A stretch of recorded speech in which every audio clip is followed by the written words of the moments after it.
So, Mike, I want to start with alternative business structures. You started Boss Advisors, which is, at least my bio of you says, it is the first in the United States to provide, that's been approved in that it's to provide legal tax and accounting services under one roof. Yep. I think that's awesome. What inspired you to do that? Yeah, it's a great question. It's a loaded question. And I'll give you a little bit of my background to kind of tell you how I got there. So I'm a lawyer and a CPA. Got my CPA license right before I started law school. Had the experience already, so got that license done. Then I started law school. And during law school, I worked for Ernst & Young, one of the big four accounting firms, doing nonprofit work. And then I ended up staying on with them after law school, bounced around a couple of times between law practice and accounting practice. And by the time I knew I was done at big firms, which was about 2017, I realized I had found a niche that I didn't see many people doing, which was kind of wearing both hats, the JD and the CPA hat. And before I started my firm, I talked to probably 5 or 6 other people that were JD CPAs. They all gave me the same advice. They said, choose a hat, don't try to do both. I said, great, I'm going to try to do both. And so I left EY at the end of 17, and I met with the state bar and the Arizona Board of Accountancy. And I told them my plan was to open a law firm and an accounting firm and run them side by side. And I looked at what I thought the ethics rules would be that would apply on both separate set of professional ethics, and basically present it to them. And they said, yes, we agree. Here's a couple of things to point to, consider, but overall your idea is going to work. So go forward with it. The biggest things I had to consider at the time were making sure I had separate, basically running 2 separate businesses. I needed separate books, separate calendars, separate bank accounts. And it was an administrative nightmare, frankly, to run 2 firms. What was the reasoning behind having 2 of everything? Basically, they want to make sure that we, we're following all the ethics rules. So want to make sure that we weren't commingling funds. Want to make sure that we weren't soliciting accounting clients for legal work. Some of those other, underlying rules, the confidentiality, because the way I described it was, I wanted to grow the accounting business like a business. I wanted to scale it and grow it and leverage staff and tools. And the law practice I wanted to keep as a solo practice, basically just for convenience, right? So when I had to send stuff to an attorney, I could send it to myself instead of having to send it to somebody else.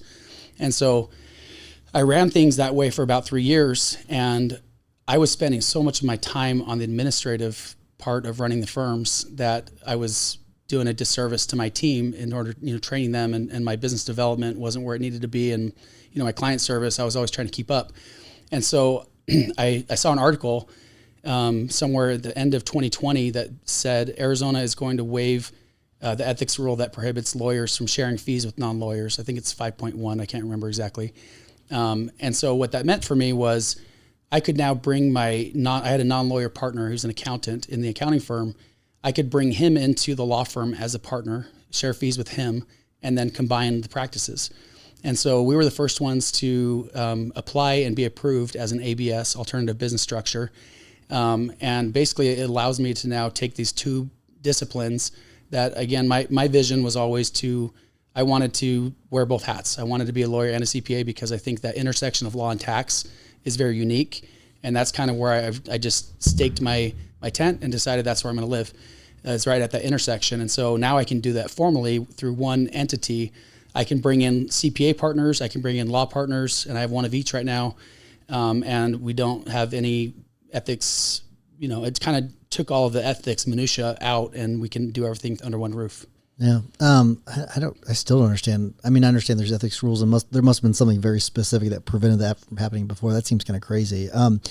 That being said, what would your ideal client then be? Because there is overlap between the 2, but they are distinct things. So I wonder what your ideal client is that you're looking for. Yeah. So we're looking for, if I get down to the really nitty gritty, what are we, because there's a difference between what's your ideal client, like who will you work with and won't work with, and who are you spending marketing dollars on, right? And that's really what I'm getting at, because how do you market to that person? Because with it being the accountancy firm and then the law firm combined into one. So how does the marketing work? So my ideal client is a professional service provider doing, over $1 million in revenue, ideally, closer to $5 million in revenue, and that needs ongoing services, right? So tax planning, entity structuring, transactional legal work, estate planning, those type of things they're all typically code-based, and they're all things we can do across state lines. So we're not doing any litigation. On the accounting side, we're not doing any audits,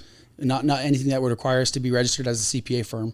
So tax prep, tax planning, CFO services, and then transactional legal work, contract review, and M&A deals. Interesting. So you don't have to register as a CPA firm.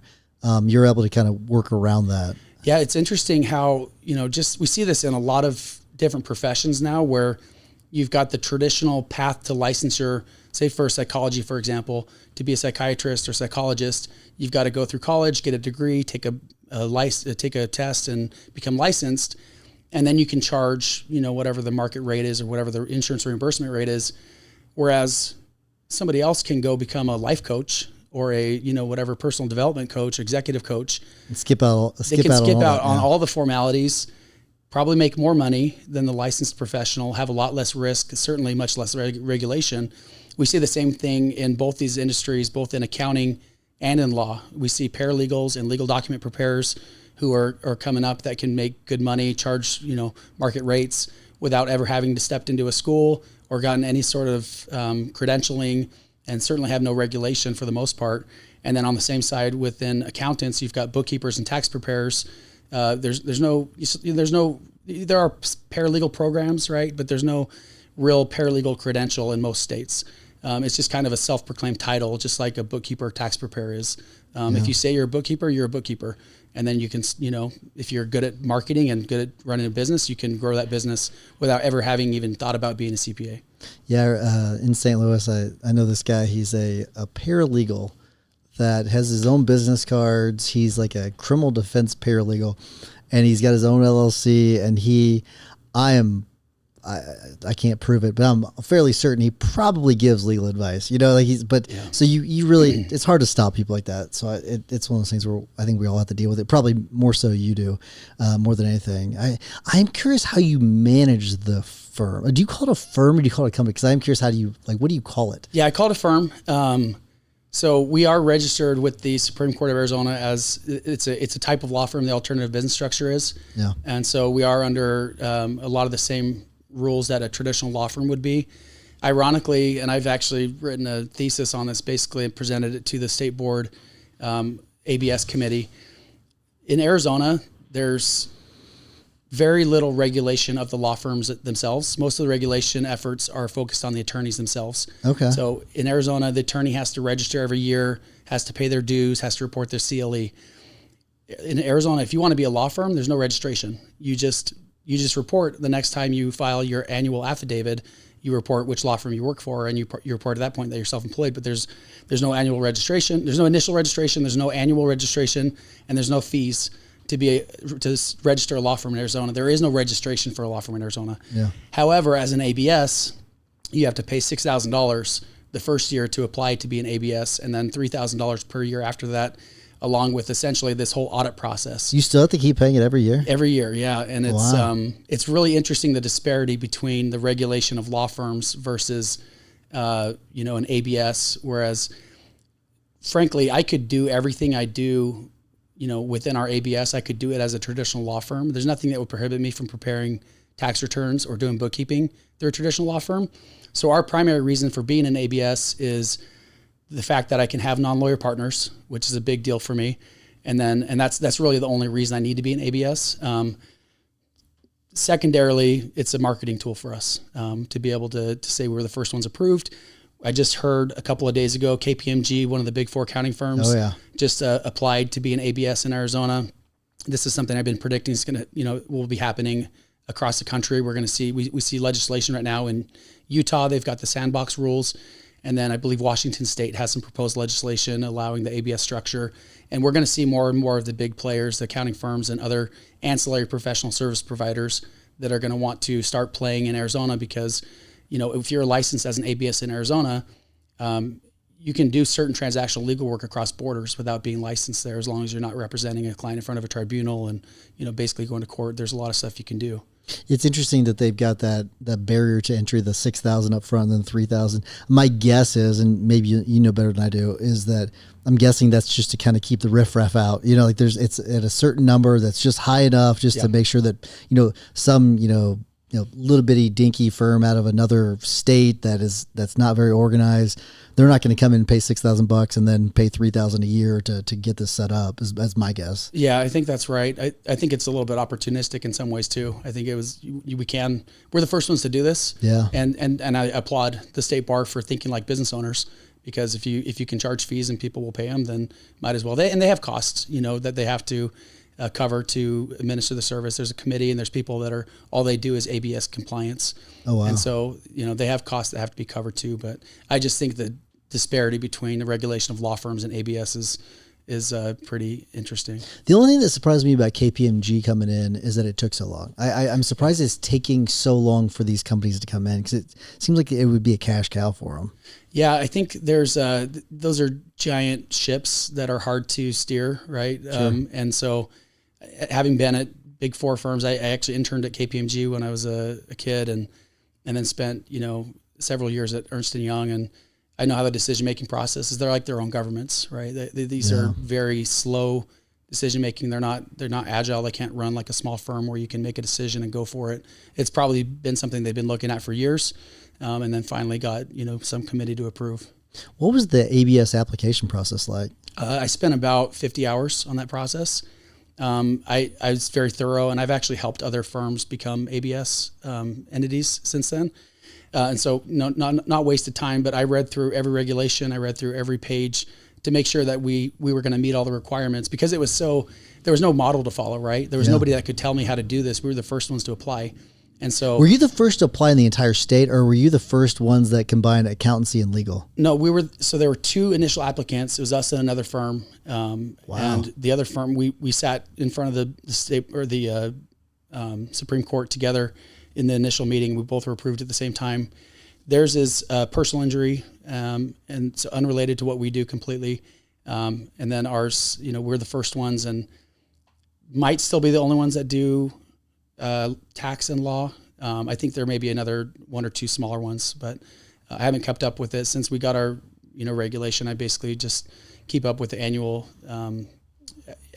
renewal, and haven't spent a lot of time on it since then. So from the moment that they said, "Hey, green light, you can start submitting applications," to the day you submitted it, how much of a gap was there? I'm super curious. It was basically the fourth quarter of 2020. That's what I did. I spent any extra time I had outside of client work working on this application, reading things. And in January, when the application process opened, I submitted our application, and it took us, I think the first committee meeting actually happened in like March. So that's when we were actually approved. Oh, wow. So that's not that long. That's pretty quick. No. And it was interesting being, it was a little bit, nobody really knew what to do. Right. So we're sitting in the first meeting, and they're like, well, the rules say this. So everybody's just kind of following the rules. And, I'll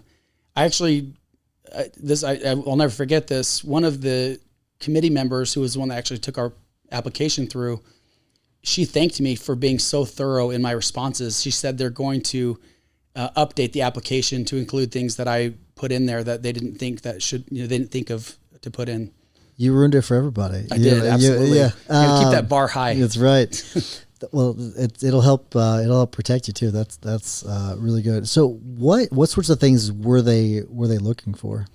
So number one is one of the initiatives of the program is providing additional access to lawyers for the nation, or for the population. Access to justice really is, I think, is the term they use. And so my job was to take these kind of stated initiatives and take our situation and, basically justify how the work that we were doing by bringing legal and accounting under one roof would provide additional access to lawyers that the general public didn't generally enjoy. And I think the way that I think that's come to fruition. And I think one of the reasons is there is a stigma for the general public working with lawyers. There's a stigma against that, right? And so, because normally you only work with the lawyer when, things have hit the fan, right? Sure. In divorce or a personal injury or some other, bad circumstance. We're trying to turn that on its head to where the public sees working with lawyers as a benefit and as a proactive, where specifically business owners look at working with lawyers as a proactive step they can take to make sure they're structured properly, that they're proactively making sure they don't get in trouble, and that they're structured, they are doing things efficiently, they've protected themselves against liability and things like that. And so what we found is that because everybody, every business owner needs an accountant, is almost unequivocally. And so every business owner has a bookkeeper. Most have tax preparers. That's just kind of cost of doing business. But most business owners don't have a lawyer that they refer to regularly that knows their situation. And so we've been able to approach our tax and accounting clients and basically tell them, hey, we've got lawyers on staff. Every time a potential red flag pops up, every time a potential issue pops up, we can just bring somebody in from down the hall and say, hey, let's just take a quick look at this. There's no obligation, but let's just get this guy's opinion and see if maybe you have a legal issue that needs to be vetted out here. And sometimes they do, and sometimes the attorney will say, hey, no, everything's fine. You guys are doing everything right. And it'll, if nothing else, it provides some assurance. In most situations, there is some legal step that needs to happen, whether it's an agreement that needs to be put into place or some state filing that needs to be made. And so then we've, at a very low pressure situation, have introduced them to a lawyer who can help them without them having to go, through the trouble of engaging a separate firm, explain the circumstances, trying to interpret what the CPA said, and then, being the go-between between the CPA and the lawyer. That all goes away, and we have direct communication. And we even do this because there's a lot of times we'll get referrals from other accounting firms and other law firms. We'll do this in a way where if there's a lawyer that refers, say they're business counsel for a company, and they refer the accounting work to us, we'll work with them, side by side, and make sure that we're meeting with them every quarter or every year or whatever, so that the client's still getting the perspective of the accountant and the lawyer, even if we're not serving in both roles. So I think it's an interesting idea. I think it's a great concept. So you did the research, you pay the filing fee, you submit the application that you put together. Are there documents that they ask you for that go with the application? Yeah, a lot of it is just self-certifying things, but like what? So they want to make sure that you have a compliance attorney, for example. So it's got to be somebody, top of my head, I believe it's 10%. They own 10% of the ABS. They have to agree to, basically make sure that the firm, with regard to the legal services it's providing, is complying with all of the rules applicable to attorneys, right? And so that's where there's this interesting gray area where, we provide non-legal services, and so the question arises is whether those services are subject to the legal restrictions. So, say like trust accounts, for example, if we're collecting fees for tax planning, does that mean that we have to put it into a trust account, right? And do we have the same confidentiality? A lot of confidentiality rules between the accounting profession and legal profession are similar, but certainly attorney-client privilege, doesn't apply in every situation. So we kind of have to. What we've done, our approach has been to take the more stringent rule, whether it's under the rules of professional conduct or under the AICPA or Circular 230 rules. Whatever's more stringent, that's what we apply for ourselves, and we apply it across the board. So it's kind of when in doubt, put it in the trust account. Exactly. Yeah, that's a good rhyme too. I did not mean to actually. Whenever I was thinking about it, I was like, I didn't think it'd be a rhyme, but that's some. I think it's probably sound advice, just because you don't want to. I mean, what's it going to hurt? I guess you can't put money in the trust account that shouldn't be there. So like there is a consequence to that, but you have a pretty good excuse for that. So you go through, you submit the documentation, and is there like a back and forth between the date that you submit everything and then the actual hearing date? Is so like they're asking for more information? They asked us some clarifying questions. Certainly between those two times, you have a representative at the state, on the ABS committee who will process your application and presents you to the board. Oh, interesting. And so our representative asked us a few clarifying questions. We had done a pretty thorough job of applying, so she didn't have a lot of questions. To clarify, so there's a separate committee And then so you have someone that from that committee that represents you Yep. to the board. And then you have a separate board that decides on whether or not you're approved. Well, the ABS committee is the board, I suppose. Okay, gotcha. Yeah. So within the ABS committee, one of the roles, or maybe more than one, is reviewing applications, and that's the person that kind of presents you to the ABS committee for approval. Gotcha. Are these full-time employees of the state? I've wondered the same thing. Yes, they are full-time employees of the state. I don't believe they're full-time employees of the ABS program, though. Which I think is why some of the fees. I think some of the fees goes towards their salaries. I'm guessing. Are you, whenever you submit that $3,000 every year, are you reevaluated at that time? You are, yes. The application process is a lot easier. It probably takes me, a couple hours to, and basically what it's asking is there things that you would expect. Have there been any significant changes in ownership or purpose, things like that? But then it also basically asks you to reaffirm that you're meeting the committee's organizational objectives. Yeah. So providing access to justice and things like that. If someone's considering doing it, are there things that they should look out for, some red flags, any advice you'd give to people that are considering it? Yeah, I would say make sure whoever's doing this, whether you're doing the research yourself or getting advice, you're talking with somebody who's sat through some of these meetings before. And if you're applying for the first time, slow down a little bit. Make it a point to go on the ABS committee website and attend a few meetings just so you can see what they're looking for. Read the applications that have been submitted. You can get a feel for what other types of organizations have been approved and which ones have not been approved as ABS structures. And so if you like with a lot of things, a lot of times we think we have novel ideas, but in reality, somebody's done it before us. I find that to be the case here too, is go figure out what other ABS structures there are out there and try to model one, because if you model one that's already done it and been approved, you're most likely going to be approved as well. So is it all publicly available online? Mm-hmm. Yep. Wow. So you can see everyone that's been declined, everyone that's approved. You just download the PDF, I guess? Yeah. Wow. I had no idea that was a thing. What percentage of applicants are denied? I don't think it's a very high percentage. I don't know off the top of my head, but certainly there are some that have been denied. Are they capping it at all with number of ABSs? Not that I've seen. Yeah. There have been much fewer applicants than I would have expected. I don't know how many there are active now. I think it's still less than 100. Why do you think that is? I think people find alternative ways to meet their same goals without formally, partnering with lawyers in these things. There's certainly all sorts of referral relationships and,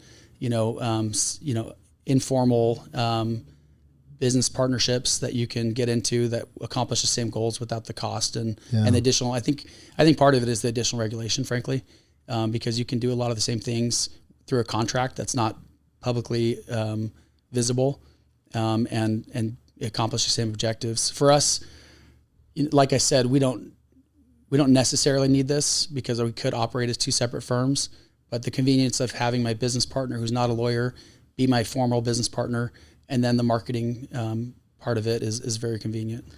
So that's why it would make sense for a law firm to do it, because you can bring in that outside money which is nice. That is, so I think for anyone that's like they're wondering why a law firm would do it, because you could just get licensed in the state, or you could hire someone that is an Arizona licensed attorney. But if you want to bring in that outside money, that's pretty handy. Yeah, and that's what most of the ones I've seen are for, specifically for that reason. PI firms that want to bring in an outside financer without having to go through all the red tape. The more interesting aspect to me is bringing in the outside talent and expanding legal services, expanding your services to go beyond traditional legal services. So business consultants, for example, there's plenty of people who have, been real estate developers and done other things in business, taking companies public, things like that it's not law practice at all, but it's valuable services that a law firm can tack on to what they do and, expand their scope of operations and services. Given the limited adoption, do you think it's going to be something that is going to spread across the country? I still think it is, yes. And the reason I say that primarily is because This is very commonplace outside the U.S. In places like the UK, Australia, Canada, some of the biggest law firms outside the U.S. are what we consider the big four accounting firms. Yeah. I'm going to shift gears with you a little bit. Tell me about the ADHD, if you don't mind. Can we talk about that? All day long. Okay. Cause, that is interesting. Cause that, one of the things you listed as your, the personal accomplishments that you're the most proud of is being able to, I guess, overcome that. And so let's hear. I think that would be important for people to hear. Yeah, I think it's been an interesting experience for me. I identify as neurodivergent, which is, those are all new terms for me, right? I don't know what that means. Neurodivergent, basically my brain doesn't work the way everybody else's brains work, right? But Yep. I think there's a lot of people who do resonate with that. As a kid and as a college student, as a law student, even as a young professional, everything was working properly, right? I got good grades. I was an Eagle Scout. I served a church mission. I got scholarships to college. I got scholarships to law school. Passed my CPA exams, passed my bar exams, all the first attempt. Really didn't even have to work that hard for it, right? I was top 10% of my class.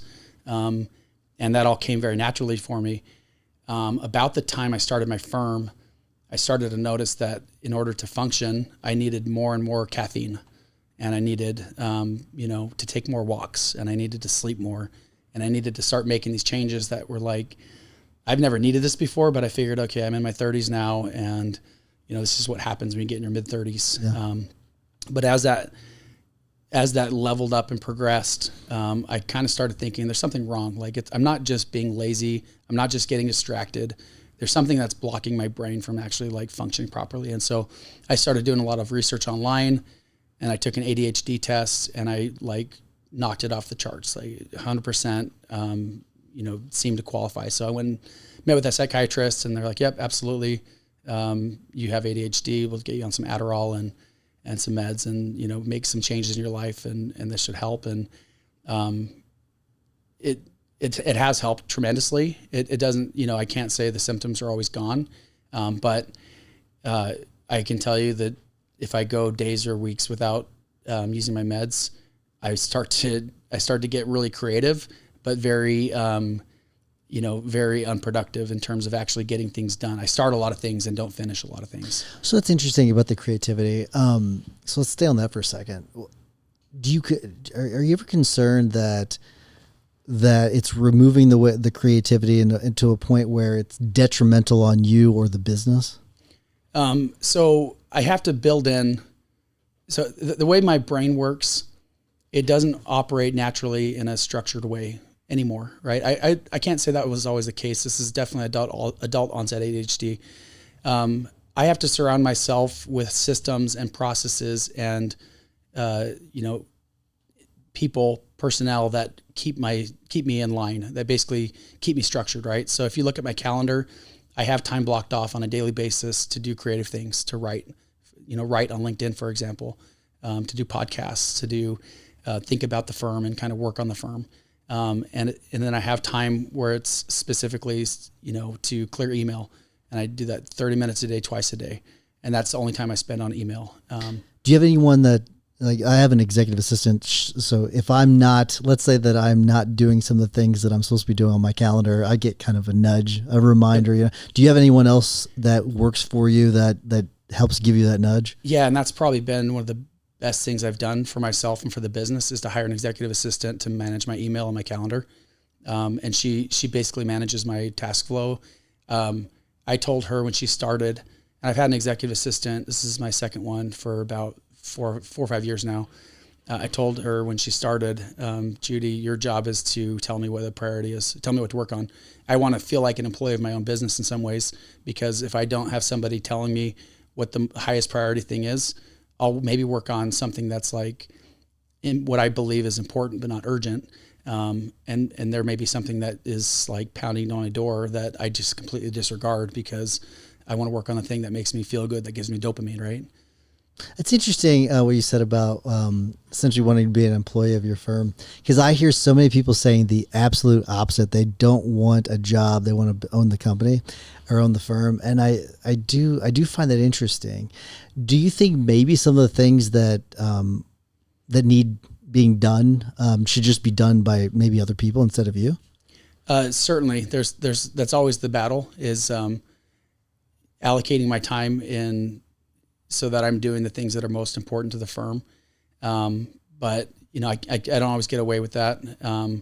And sometimes frankly, balls get dropped and I've got to clean them up. Right. And I'm the only JD CPA in our firm. There's about 12 of us total. I'm the only one that has both professions. And so I can do everything that the firm does, but that doesn't mean I should do everything. Right. And so I find that the more the firm grows and the more, the fewer hats I wear, the more I want to take off the hat of practitioner and give that to somebody who's really good, a really good transactional attorney, a really good tax planner, and just focus on strategic, firm level decisions. Interesting. I wonder, whenever you were going through the whole process, like learning about the ADHD and all that, did you ever get blood tested? Yeah, absolutely. Because the reason why I asked that is I noticed I was getting fatigued last year, and went and gotten my thyroid. I was having issues, so I was wondering if you were able to, because I don't think you can test ADHD from blood. So, was there anything else that you were able to identify? 'Cause the reason why this is important, I think, is like maintaining our health is obviously really, really important whenever we're running our firms. Otherwise, we can't take care of our people, can't take care of our firm, can't take care of our families. So, was there anything else you were able to identify that helped you kind of get back on track? So I've done blood work regularly over the last few years. I just do it as part of my annual smart idea, physical. Yeah. Luckily, it hasn't been anything that's, completely out of place, just kind of some pointers like pre-diabetes, for example. I got to that point where I stopped taking care of myself and that became a concern. And so I had to start wearing a glucose monitor and making some changes around the way I eat and, what I eat and when I eat and things that you wouldn't even consider before. So I want to talk more about that stuff, because that is an often thing neglected by legal entrepreneurs. It's, they're too busy running the firm. They're too busy, doing the work that they neglect themselves. So why do you think that is? It's a great question. And it's actually my theme this year for 2025 is improving my health. And I really 100%, understand and agree with what you're saying, that if we don't take care of ourselves, we can't take care of anything around us. We can't take care of our families and our firms and our employees and our clients. I can tell you in my case, and this was kind of all in one, this is probably about 7 years ago, when I started, before I got diagnosed with ADHD, I noticed my health was slipping in a lot of ways. And I felt so much anxiety, and again, separate from ADHD, but often very closely related, was my anxiety. And so I felt so much anxiety about dropping the ball at work, or with a specific client, or whatever the case might be, cash flow, that I would wake up naturally at 5 a.m. and then 4 a.m. and then 3 a.m. and then some nights I would just lay in bed from 10 to 12.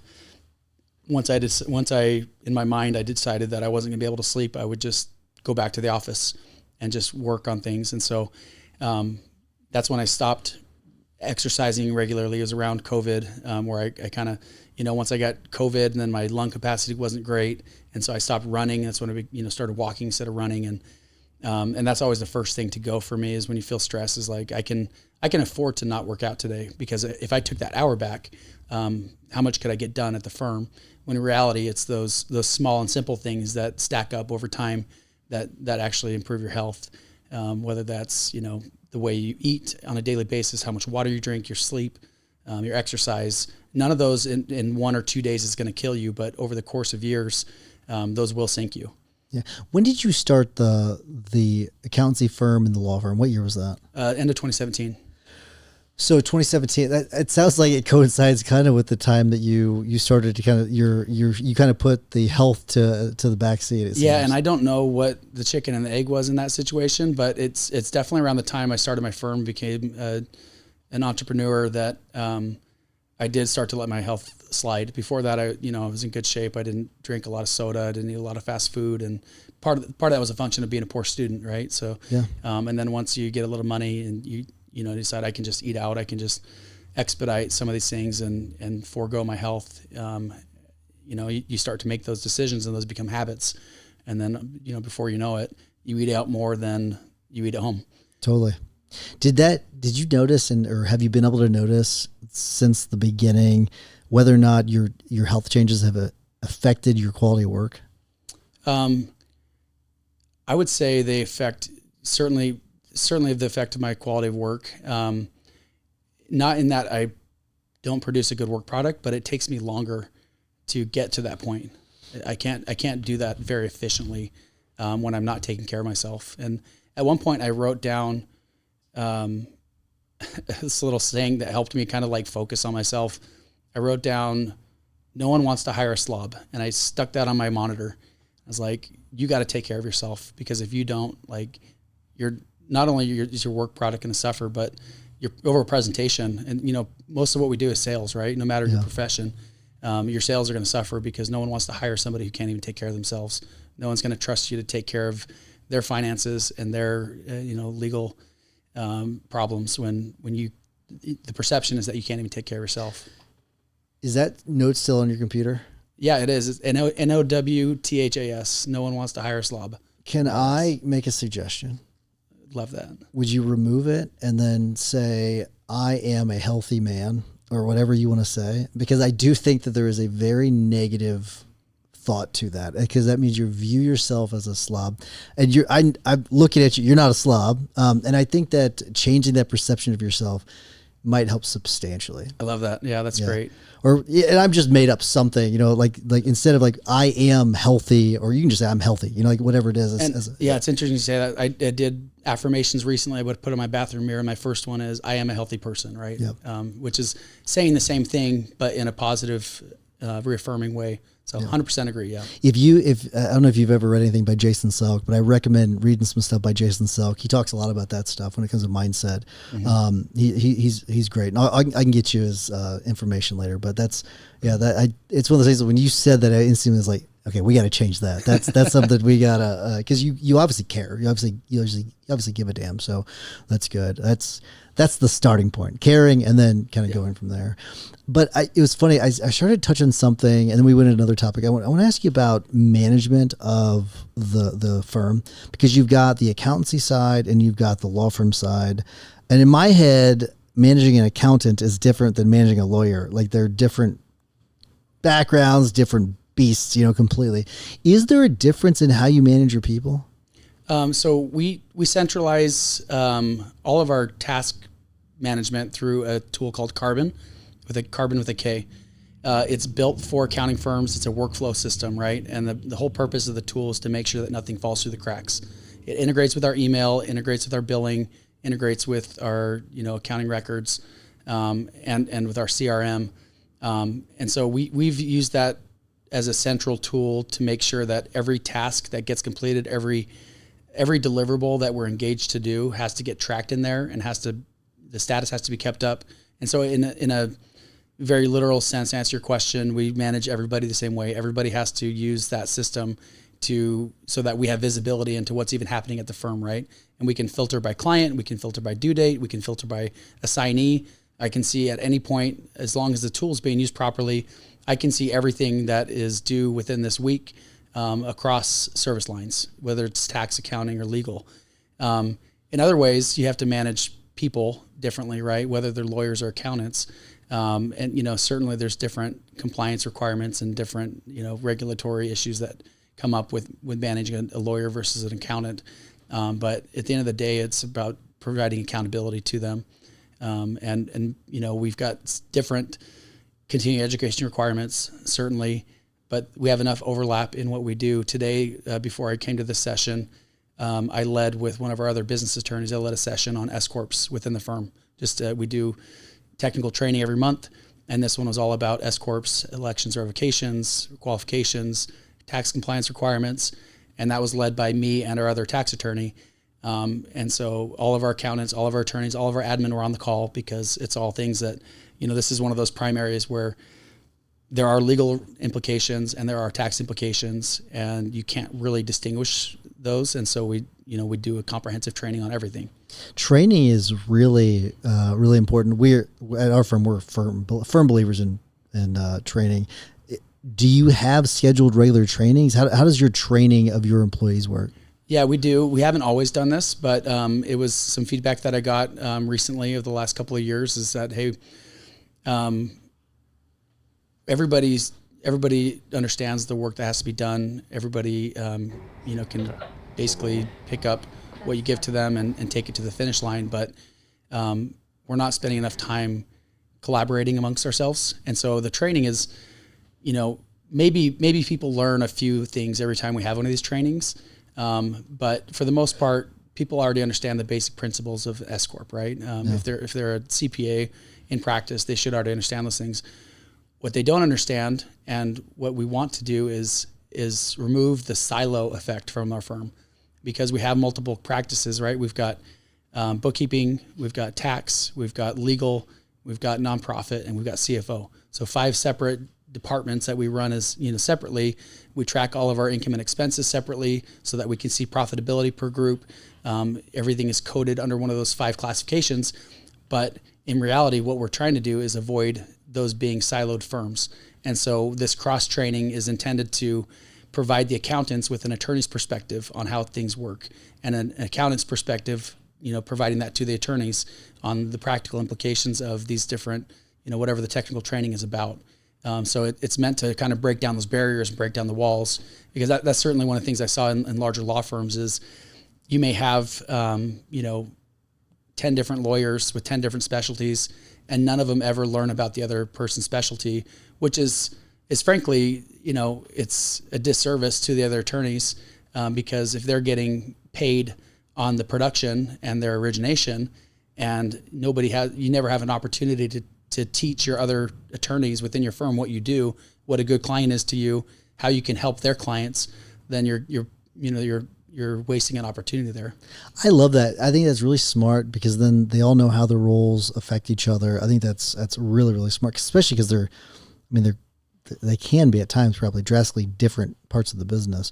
It seems like you've got, quite a good business acumen. Like where does that come from? Where did you learn that? So thank you. I'm still learning it. I posted the other day on LinkedIn, somebody asked, how much did your accounting and law degree help you in what you do now? And I would say, it certainly helped, with credentialing and kind of got me to where I am. But in terms of the practical advice I give to clients, I would say 60% of the advice I give to clients comes from running my firm. It comes from very practical. I've been through the situation with this retirement plan. I've been through the situation with hiring or firing an employee. I've been through the situation with the bookkeeping not matching up with the tax return or whatever. And so I can provide that advice, not from a book, book smart, this is what I learned in accounting school or law school, but from a very practical, this is running a business. This is what you actually need to know. And by the way, nobody cares about the technically correct answer. They want to know, like, under my circumstances, what would you do? And so that's the advice you draw from is the more I practice and run a business, the more of the advice that I draw from, from that experience and not from what I learned in school at all. I think that's pretty common. I think a lot of us, we've kind of learned as we're kind of building the ship, which is just how it works sometimes. Yeah.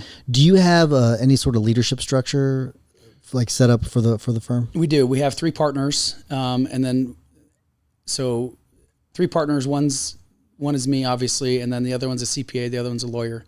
And then we have a leadership team that includes the partners, as well as we hire a fractional COO who works with us about 10 hours a week. And then we're hiring our first sales director who's going to be on the leadership team as well.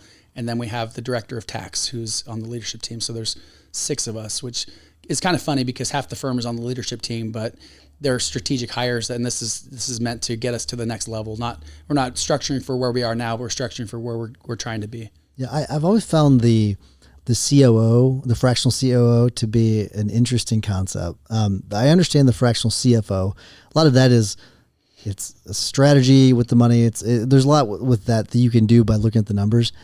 COO, I find it harder to do because you really got to understand the business. So tell me about your experience having a fractional COO and whether or not, I want to ask you whether or not you think it's worth it because that person might listen to this. So I'm not going to ask you that, but what has your experience been with the fractional COO and how long have you had a fractional COO? So we've had a fractional COO for probably about 6 months. Let's start sometime last summer. This is our second one.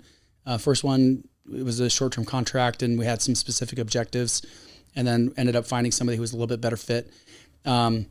He's been great. He focuses on accounting firms that use our specific tech stack, right? So he's a carbon user. He actually does projects for the carbon company.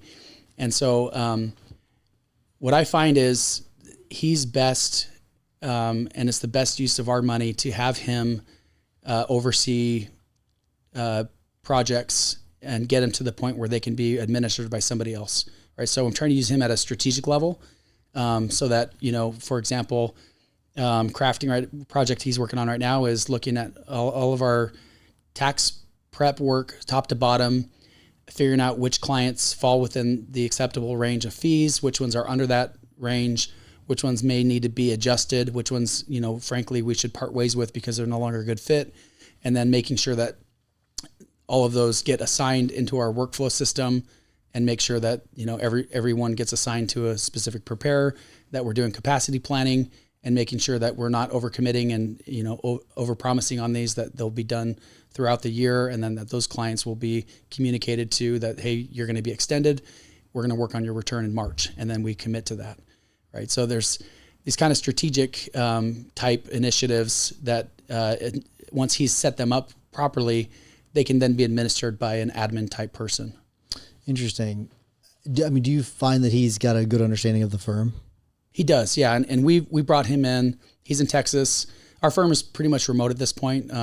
There's a couple of us that are old school and like to have an office, but for the most part, everybody works from home. And that's actually a separate topic, but that's been tremendous for us because we were able to hire nationwide instead of limiting ourselves to the Phoenix area. But we brought him in to a firm training in November. He met the entire team. We've sat through. I gave him full access to our playbook and our systems, and said, "Hey, spend some time, like go through our billing system, go through our email system, go through our document management system, really understand, get into the nitty gritty, and I'll pay you to do this. I really want you to understand from a very detailed perspective how we do things, and then come back to me with a report and recommendations on how we can, whether it's big or small changes that need to happen. And then basically, we got to trust that what he comes back with is going to be beneficial for us." Yeah. I don't think people understand the advantage you have when you can hire nationwide. And it really is interesting because when you do start to open up the map, the amount of talent you have access to is just so much greater. Yeah. How long have you been doing that? So I had my first business partner left about 2.5 years ago. It's coincided with that. And he and I had built out this beautiful building. It was immaculate. It was too much space for us at the time, but it was affordable and we got a good SBA loan, built it out to our specs, and it was ready for us to grow into. We had like a soda machine and all this cool stuff there, right? But then when he left, we decided to sell the business to, finalize our agreement, sell the building. And at that point, it just made sense to me. I interviewed everybody on the team. He took a few people with him. I took a few people with me. And I kind of just got feedback from my team at that point and said, "Hey, you come into the office pretty much every day. Tell me your experience about that. You do work from home once a week. How productive are you when you're working from home?" And really just like at the end of the day, like, what do you want to do? And pretty much unanimously, the feedback was, "I like coming to the office. It's fine, but I can be a lot more effective at home." Yeah, it's interesting. We did a Zappos tour in Vegas when we had our mastermind out there, and they talked a lot about the culture and all the things they had done at the campus for employees and all that kind of stuff. And then COVID happened, and then after that, they invited everyone back, and they gave everyone an option. and no one came back. Yeah. So I do find that interesting that they spend a lot of time on the culture, and they still do, even though it's remote. But people, if given the option, it seems the vast majority will work from home. Yeah, and I think one of the challenges for me was I used, for lack of a better term, butt in seat time as a gauge as to people's production, right?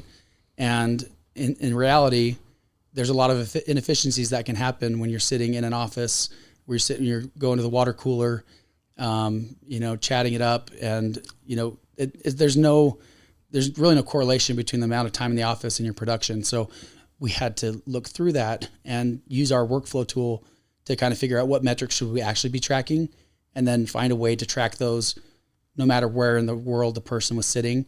That's what they were going to be held accountable to. And that's what, we do now is we look, and that's our primary role of our COO, is to hold people accountable and track the right metrics, report to us, and tell us when things are maybe, not where they should be.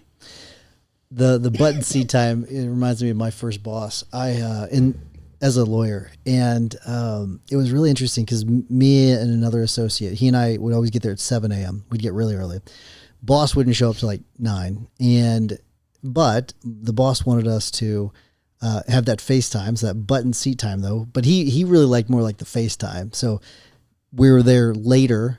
But because he and I would go like 7 to 5. We'd go off at 5 because we got there early. Sometimes 7 to 6, whatever.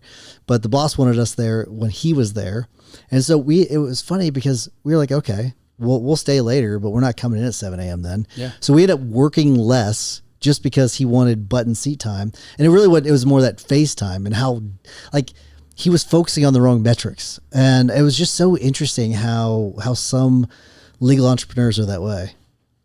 Yeah, I've definitely worked for the FaceTime. I remember working at a firm. I'll say the name of the firm because they've actually gone under since then. It was Jennings Strauss. Okay. Here in Phoenix. It was a regional firm. And I remember one time it was like 6:30 p.m. I was the same way. I would get in the office by like 5:36 every morning.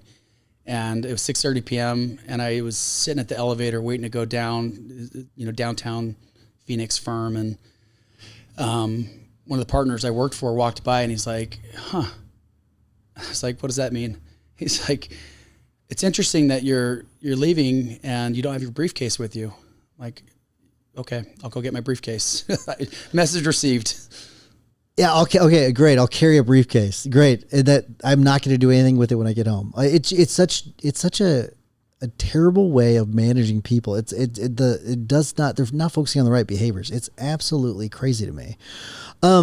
Speaking of firms going under or splitting, I do want to ask you about the partnership split, or whatever you want to call it, breakup, or parting of the ways. You went through you and your partner decided to part ways at some point. Yep. What was that like? It was challenging. In some ways, I'm really glad I went through it because my practice is coaching business owners on forming and ending partnerships in a lot of ways, right? Every partnership will end eventually, whether by death, disability, or voluntarily. And so having gone through it myself just gave me more ammunition and more practical insight as to how I can, coach and advise my clients. It was challenging for sure. Luckily we had a very well written operating agreement. And so we didn't have to answer a lot of the questions that came up. They were already answered for us because we had thought through things ahead of time.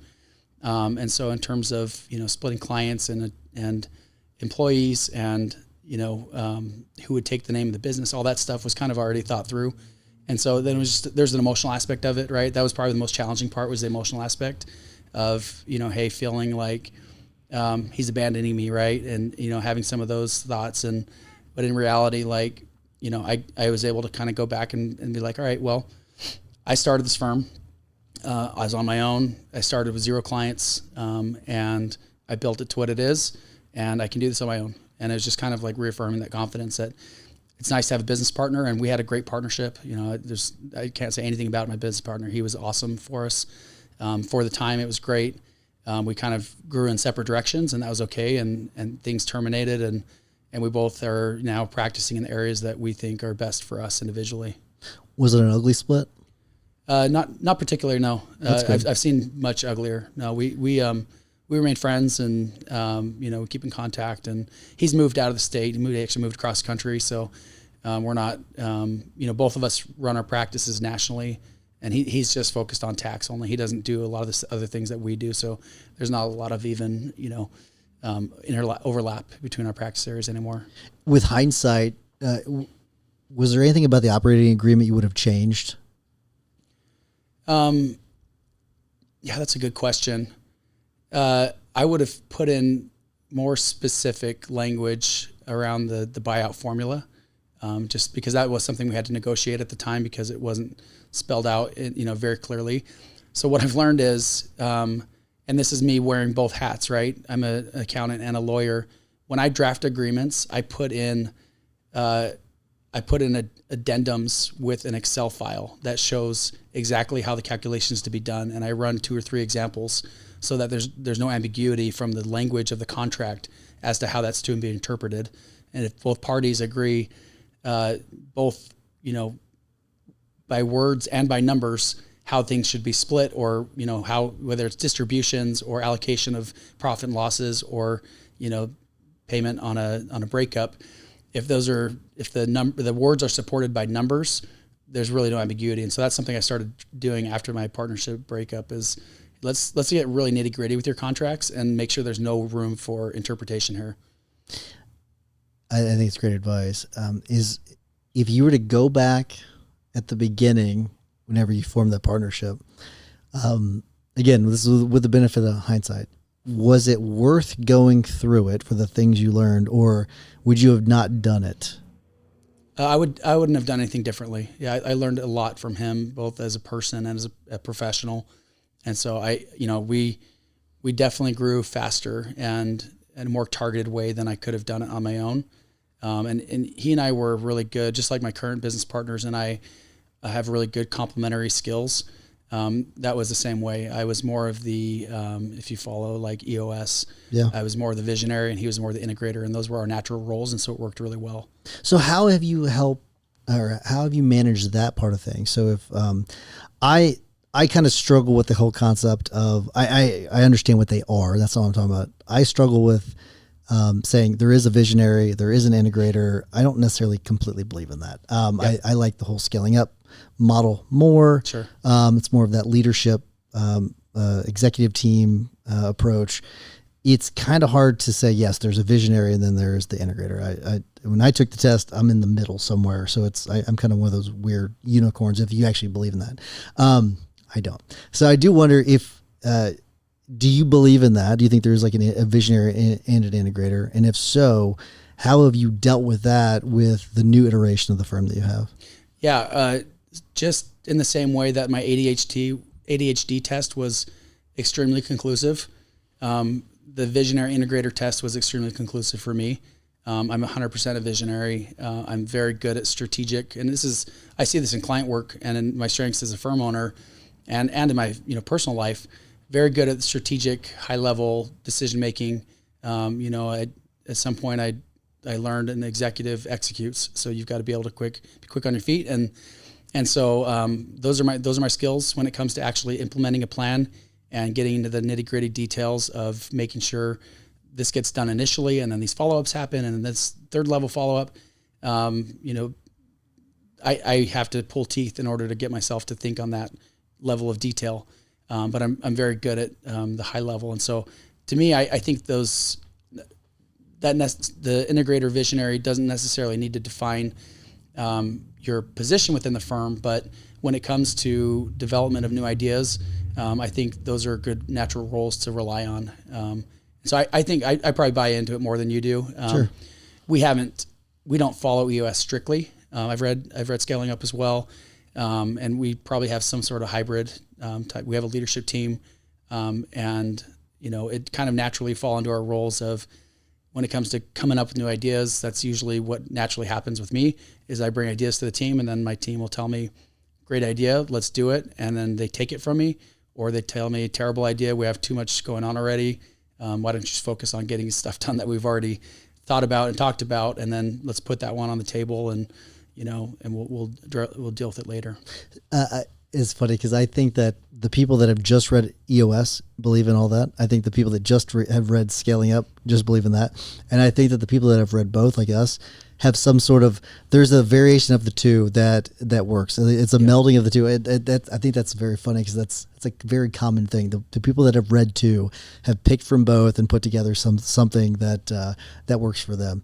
That's really interesting. When it comes from the visionary standpoint, when it comes to your vision for the firm, so if we're looking in 10 years, what does it look like in 10 years?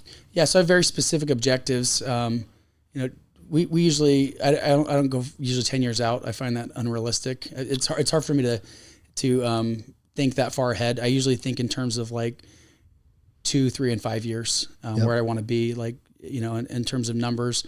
We're on our way to become a $10 million firm. That was kind of my goal when I started out, was become a $10 million firm and put my head down until we get there before we consider, what would things look like next. But, and I'll answer your question, not directly, but over the next 5 years, my goal is to continue taking off all of these extra 27 hats that I started with and just focus on the few things that I do best, right? Which is business development and training my team. Those are the things I enjoy the most, that I do the best, that are going to give us the best returns as a firm. And so I'm trying to take off my practitioner hat completely. I'm trying to take off, my business partner that came in. He's a CFO. He runs our fractional CFO team.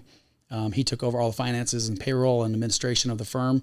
And so I've been able to take that hat off in the last year, and that's been a nice relief.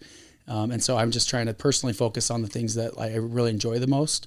And then, as a firm, I'm really working on putting in department heads who are people that I can completely hand off that service line to, and that they'll take it and run with it and grow it. And those are positions where we've done profit shares or other incentive-based compensation for them, so that they have some skin in the game. We're not ready to issue equity broadly, but we can do this kind of in between equity type, incentive-based compensation and give them some of the profits of what they do, and also some of the responsibility to manage cost. I think your answer is brilliant. Whenever you're just focusing on, one hat at a time, removing all the hats, because I think if you do that in 5 years, 10 years, your firm's going to be in a much better place. I think it's definitely a brilliant answer. I think that's good. I do want to hear more about this compensation and how you're utilizing that, because I think that's something that other legal entrepreneurs could implement into their firm. So will you talk a little bit more about what the things you're doing? Yeah, absolutely. I just did a presentation on this at the Intuit conference and got some good feedback from it. And I didn't realize how few other accounting firms and law firms are doing things like this. I'll give credit to a firm called Radix Law here in Phoenix. Okay. And Andy Kvesic there is someone that, he's the one that introduced me to the specific model that we're using now. And I think it's brilliant. So basically the way that we do this, we don't offer this to our staff. We offer it to basically the service, client managers and above, and they have to be distinctly able to service clients on their own without, obviously they have me and my business partner for support, but for the most part, they're autonomous in managing their client load. And so the way it works is we figure out a percentage of the gross profit, and we share that with the employees, and that there's no base salary. That basically just replaces any kind of fixed compensation. And so it works within our firm because most of the work we do is on a subscription basis. And so, for example, a lawyer who manages, say we have this legal subscription, which is essentially in-house counsel or outsourced counsel. They pay us, let's say $1,500 a month for that. He can manage 30 clients. That generates, and then that generates the net or the gross profit. We'll reduce that by his compensation of paralegals, any other direct costs for like Westlaw or Wealth Counsel. That will tell us the gross profit, and then that's where we'll base the compensation on. So it's essentially putting him almost into a contractor role, right? Where he's doing most of the work. with supervision and with administrative support of the firm, right? So he doesn't have to send his own engagement letters and manage the IOLTA account and things like that. But he has the ability to go in and earn 40 to 50% of the fees that are being billed net of the costs. And again, that part is important, that it's not the gross income, right? It has to be the gross profit, because we have to consider. Otherwise, it might not work. It might not work. You have to align your incentives, right? So we have to align what's important to us with what's important to him. And once those are aligned, it's a home run. And we've done this with 3 of our service lines. We're about to do it with the 4th service line this year. We've seen production go through the roof, like basically double in a year when we properly incentivize people. So that's interesting. So does that mean that so let's say they can each handle 30. I mean, it essentially means that they have a cap, right? So this is where they have autonomy in deciding which costs they want to incur, because it really appeals to a broad range of practitioners. Some that want to operate solo, right? And those are the ones that want to DIY, right? They don't necessarily, not interested in bringing work in, but they'll do the work all day long, and they can operate solo. And if they want to handle 40 subscribers and 20 M&A deals every year and do it all themselves, they can keep more of it. Whereas somebody who's on the other side of the spectrum and says, hey, I can actually handle 60 clients and I can handle 40 deals if I hire 2 paralegals to help me. And so they're going to incur some costs, right? So it's almost like running a small business within our business. They can decide, and we give them an autonomy to decide staffing and tools. So they can say, hey, I want to hire a junior attorney so I can handle more work. I'm still going to make money off the gross profit, but I realize I'm going to incur more costs, but I can handle so much more if I leverage staff and tools. So would that, because now I'm getting really fascinated. Are they paying the junior associates, or are you paying them? We're paying everybody, but their compensation is going to be adjusted based on the cost they incur to provide the service. And one of those costs might be staffing. So this may not be what you do, but I'm curious, so what you could do. So let's say that they get let's say the person on the top gets 50%. So that's the person that's at the very top of their division. And then they bring in a junior associate. So let's say that person gets paid 40% and 5% gets kicked to the person at top. And the other 5% gets kicked back to boss, right? Which is your boss advisors. Do you do something like that? Because I feel like you could do something like that where it's don't take this the wrong way. I think it's more like financial model. You could set up almost like a pyramid scheme in a way. MLM, right? Yeah. Multi-level. Yeah. So not pyramid scheme, but more of like a multi-level marketing. You could set up something like that where, ultimately you could make a ton of money. Yeah. And ultimately, you see that in traditional law firms as well. I remember working at Jennings with a guy that he was in his 70s. He spent 3 months a year in Tahoe skiing and 3 months a year on the lake. Not too bad. And he told me the most he ever billed was 800 hours in 1 year. And he made more money than anybody else at the firm because of the firm's incentive. Basically, they basically incentivized him for origination. And so he would spend all his time networking and doing business development. He would send all the work to the other lawyers at the firm. He barely did any of the work himself, but he made it more money than everybody else. And that worked. That worked for the firm. Firm's happy with it because you got a ton of work coming in. They're still making the profit margin they want. And he's happy because he just decided to make his money through business development instead of through grinding through billable hours. Yeah.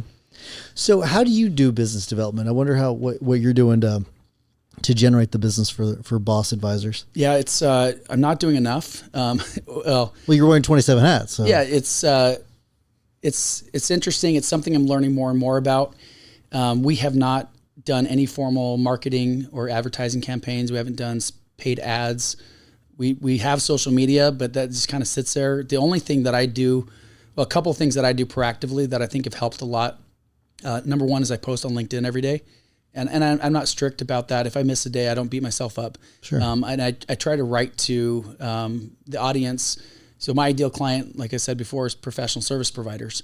And so I write to other lawyers and accountants. And I had a business coach once who's like, hey, if you're setting your niche, why don't you promote yourself as an attorney for accountants and as an accountant for attorneys. Like, it's brilliant. It makes sense. That is nice. Yes. And so that's what I write to. I write, my kind of, the way I write on LinkedIn is kind of a day in the life of a firm owner. And I get very real. And a lot of times I'll talk about like actual things that are happening within the firm. And so that's actually provided a lot of good feedback for me, good networking. But, a lot of client work has come out of that. I probably get 1 or 2 clients a week from LinkedIn alone. And then I also belong to these different communities. So there's an accounting community I belong to, that it's a paid community. And basically they pay specialists within accounting. They pay specialists to meet with their community members and advise them. And so I'm the attorney in residence for that group. And so basically, anytime one of these accountants wants to meet with an attorney and ask high-level, broad questions that aren't going to be specifically considered legal advice for them, they can ask general questions, and I can kind of coach them through what, that's a line you have to kind of, toe carefully, because I don't want to provide legal advice to them without being engaged.